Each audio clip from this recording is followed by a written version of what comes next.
Assalamualaikum warahmatullahi wabarakatuh. Alhamdulillahil qail wa qul ja'al haqq wa zahaqal batil innal batila kana zahuqa.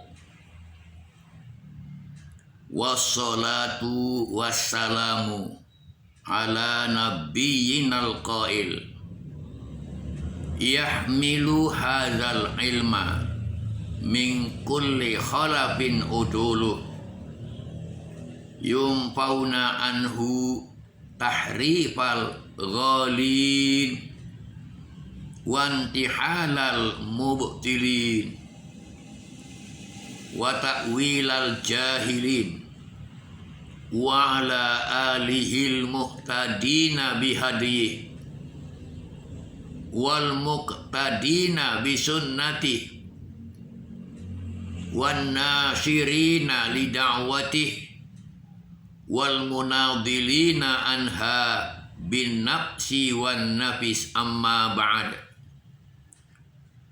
Ma'asyiral muslimin rahimani wa rahimakumullah. Pada pengajian yang lalu saya sudah menyebutkan 10 orang sahabat Rasulullah Sallallahu Alaihi Wasallam yang dijamin masuk surga. Dan ke-10 orang tersebut memang berdasarkan hadis yang sahih. Rasulullah Muhammad Sallallahu Alaihi Wasallam yang menyebutkannya, ya. Karena Rasulullah Sallallahu Alaihi Wasallam yang menyebutkannya, maka kita harus mengimaninya. Kita harus meyakini kebenarannya. Dan sekali-kali kita tidak boleh menolaknya. Karena menolak perkataan Nabi berarti menolak wahyu. Kenapa? Karena hadis Nabi sesungguhnya adalah wahyu. Hanya bedanya kalau Al-Quran disebut wahyun matluun, tapi kalau hadis disebut wahyun ghairu matluwin. Jadi Al-Quran itu wahyu yang dibacakan oleh Jibril. Ya, namanya wahyu itu matluun. Ya. Al-Quran itu wahyun matluun, wahyu yang dibacakan oleh Jibril.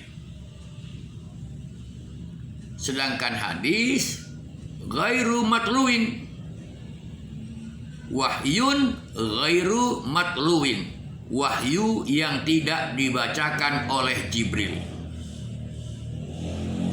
Dengan demikian menolak hadis berarti menolak wahyu. Menolak wahyu adalah sebuah kekufuran. Kita harus meyakini, kita harus menerimanya, ya. Kita harus menyambutnya ucapan Nabi itu dengan bulat, ya, dengan bulat. Sami'na wa ata'na. Baiklah kaum muslimin dan muslimat rahimani wa rahimakumullah. Hari ini saya pun akan menyebutkan bahwa ada sahabat Nabi yang tidak akan dimasukkan ke dalam neraka. Ya. Ada sahabat Nabi yang tidak akan dimasukkan ke dalam neraka. Kalau tidak akan dimasukkan ke dalam neraka, berarti masuk surga. Kan begitu. Jangan seperti ada ya aliran sesat yang berkilah. Aliran tersebut dulu dilarang. Kan begitu. Tetapi setelah dilarang, ganti nama.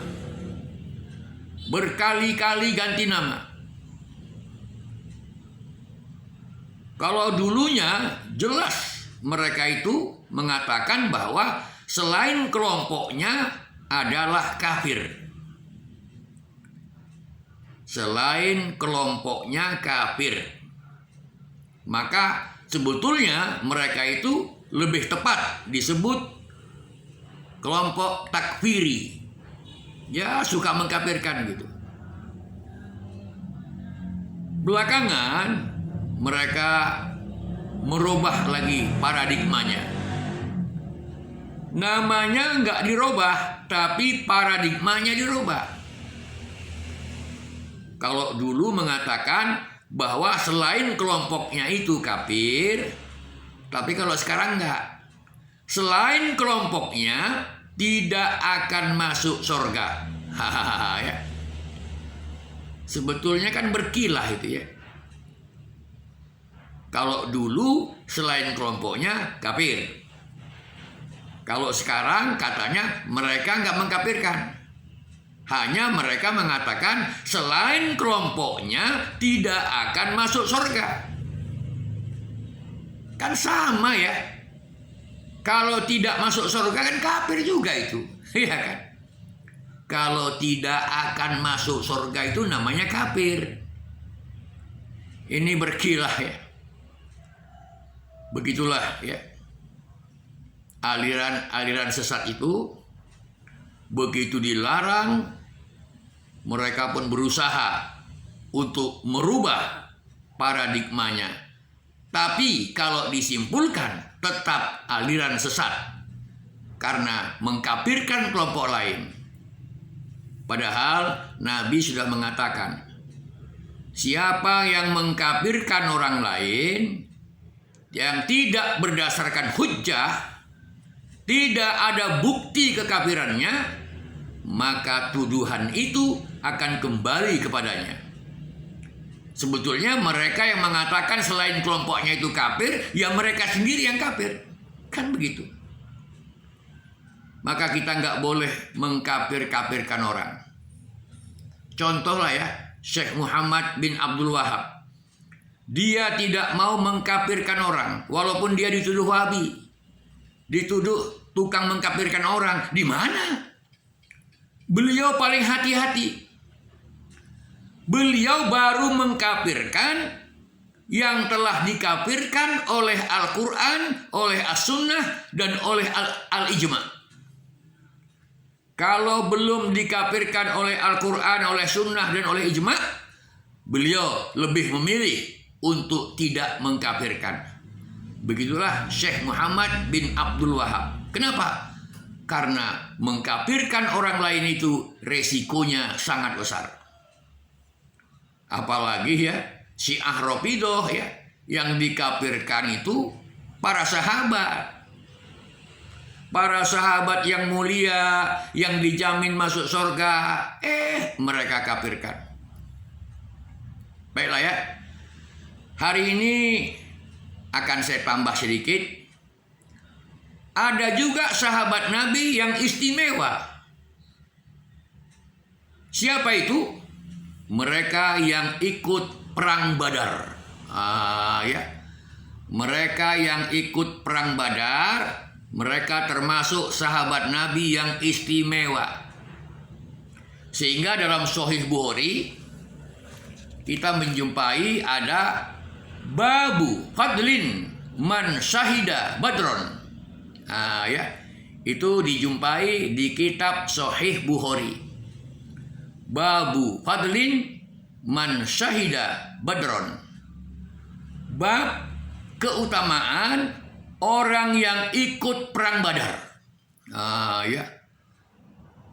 Dijelaskan oleh hadis yang begitu sangat eksplisit, ya, sangat jelas bahwa orang yang ikut perang Badar itu, yang pertama, dosa mereka diampuni oleh Allah Subhanahu wa ta'ala.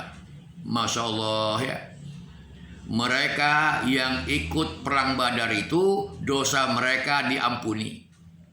Kemudian mereka yang ikut perang Badar itu tidak masuk neraka.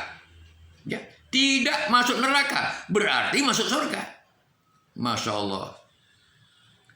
Oleh karena itu, nanti akan kita kupas dalam pengajian yang akan datang, ya. Ada kisah yang sering dibacakan oleh pendakwah-pendakwah, oleh sebagian pendakwah-pendakwah. Ada sahabat Nabi yang bernama Sa'labah.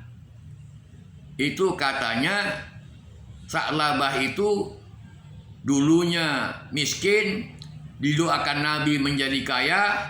Setelah kaya, dia lupa ibadah, lupa sholat dan sebagainya. Pokoknya lalai begitu.